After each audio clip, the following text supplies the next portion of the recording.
बिस्मिल्लाहिर्रहमानिर्रहीम।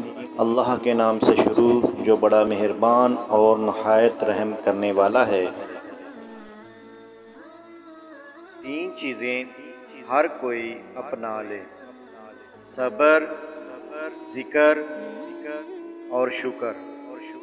तीन चीज़ें हमेशा पाक रखो, जिस्म, लिबास और ख्यालात।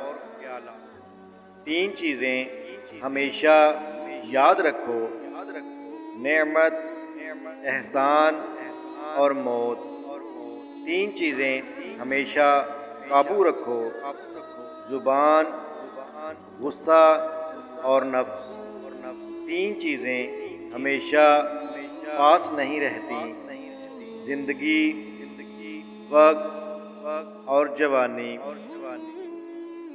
मोहतरम प्यारे नाज़रीन, अगर मेरी ये वीडियो आपको पसंद आई हो तो प्लीज़ मेरे चैनल को सब्सक्राइब करें, लाइक करें, शेयर करें और बेल आइकन पर ज़रूर क्लिक करें ताकि मेरी आने वाली हर नई वीडियो का नोटिफिकेशन आपको मिल सके।